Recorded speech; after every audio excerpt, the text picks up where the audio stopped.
రాజకీయాల్లో Pawan Kalyan press meet సృష్టించిన political heat ఇంకా చల్లారలేదు. గచ్చిబౌలి సభకు అనుమతి నిరాకరణ, ఆ తర్వాత వ్యూహాత్మకంగా మారిన పరిణామాలు రెండు తెలుగు రాష్ట్రాల్లోనూ విస్తృత చర్చకు దారితీశాయి. ముఖ్యంగా తెలంగాణ రాజకీయాల్లో పవన్ కళ్యాణ్ భవిష్యత్తు పాత్ర, జనసేన విస్తరణ అవకాశాలు, ఆయన రాజకీయ వ్యూహం వంటి అంశాలపై కొత్త చర్చకు తెరలేచింది.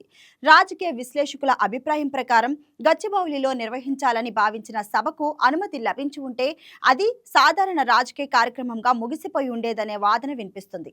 అయితే అనుమతి నిరాకరణతో ఆ కార్యక్రమం కాస్త ఒక్కసారిగా రాజకీయ ప్రాధాన్యతను సంతరించుకుంది. దీంతో జనసేన శ్రేణులు మాత్రమే కాకుండా తెలంగాణ రాజకీయాలను గమనిస్తున్న ప్రతి ఒక్కరి దృష్టి పవన్ కళ్యాణ్ వైపు మళ్లింది. పవన్ ను అడ్డుకోవాలని ప్రయత్నించిన శక్తులే ఆయనకు ఊహించని రీతిలో భారీ ప్రచారం సాధించి పెట్టాయని విశ్లేషకులు అభిప్రాయపడుతున్నారు.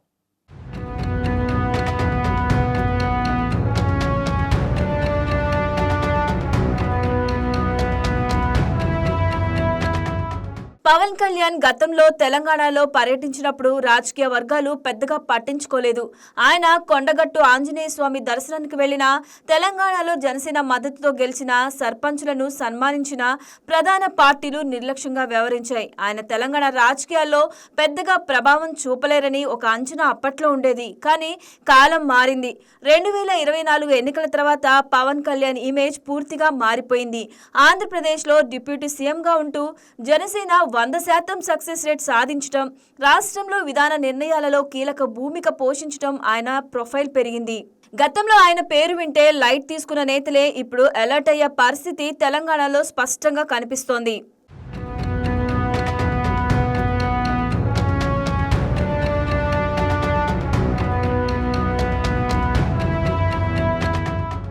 గచ్చిబౌలిలో జనసేన సభకు హైదరాబాద్ పోలీసులు అనుమతి నిరాకరించడం ఈ మొత్తం రాజకీయ నాటకానికి తెరతీసింది. నిజానికి అనుమతి ఇచ్చి ఉంటే ఆ సభ కేవలం జనసేన శ్రేణులకు మాత్రమే పరిమితమైన సాధారణ పార్టీ కార్యక్రమంగా ముగిసిపోయేది. జాతీయ మీడియా కవరేజ్ వచ్చేది కాదు. రెండు రాష్ట్రాల్లో సోషల్ మీడియాలో ట్రెండ్ అయ్యేది కాదు. కానీ కాంగ్రెస్ ప్రభుత్వం అనుమతి అడ్డుకోవడంతో కథ పూర్తిగా అడ్డం తిరిగింది. సభ జరగకపోవడం పవన్ కళ్యాణ్ కు వ్యతిరేక ప్రచారంగా మారాల్సింది. కానీ అది పూర్తిగా విరుద్ధ ఫలితాన్ని ఇచ్చింది. అసలు పవన్ తెలంగాణలో ఏం మాట్లాడబోతున్నారు, తెలంగాణ ప్రభుత్వంపై ఎలాంటి విమర్శలు చేయబోతున్నారు అనే ఉత్కంఠ రెండు రాష్ట్రాల్లో పతాక స్థాయికి చేరింది. ఉదయం ఆయన వేసిన ఒక ట్వీట్ చాలు మొత్తం తెలుగు సోషల్ మీడియా ఆ ఒక్క అంశంపైనే ఉరకలు వేసింది.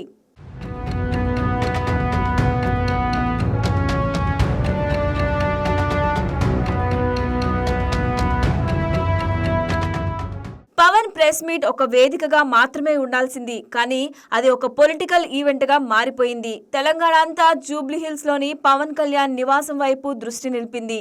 లైవ్ టెలికాస్ట్లు, యూట్యూబ్ ఛానళ్లు, సోషల్ మీడియా వేదికల ద్వారా కోట్లాది మంది ఈ ప్రెస్ మీట్ ను వీక్షించారు.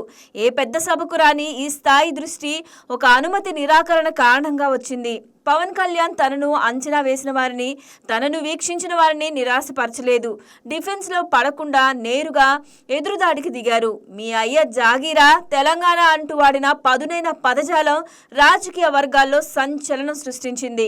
2028 అసెంబ్లీ ఎన్నికల్లో తెలంగాణలో ఖచ్చితంగా పోటీ చేస్తామని ఇచ్చిన స్పష్టమైన రాజకీయ ప్రకటన జనసేన క్యాడర్లో సరికొత్త ఉత్సాహాన్ని నింపింది. పవన్ కళ్యాణ్ ప్రెస్ మీట్ లో చేసిన ప్రకటనలు కేవలం భావోద్వేగ స్పందన మాత్రమే కాదు, అది లెక్కించి వేసిన వ్యూహాత్మక సందేశం. తెలంగాణ వాదం పేరుతో ఆంధ్ర నేతలపై విమర్శల సందర్భంగా పవన్ రక్షణాత్మకంగా వ్యవహరించలేదు. బదులుగా తెలంగాణలో జనసేన పనిచేసే హక్కు, అక్కడ పోటీ చేసి సంకల్పం ఉన్నాయని స్పష్టంగా ప్రకటించారు. ఇది తెలంగాణ రాజకీయాల్లో ఒక కీలకమైన సందేశం. 2028 ఎన్నికలకు ఇంకా సమయం ఉన్నా ఇప్పటి నుంచే జనసేన తెలంగాణ విస్తరణపై దృష్టి పెట్టిందని అర్థమవుతుంది. ఆ ప్రకటన తెలంగాణ రాజకీయ పార్టీలకు ఒక స్పష్టమైన హెచ్చరిక కూడా.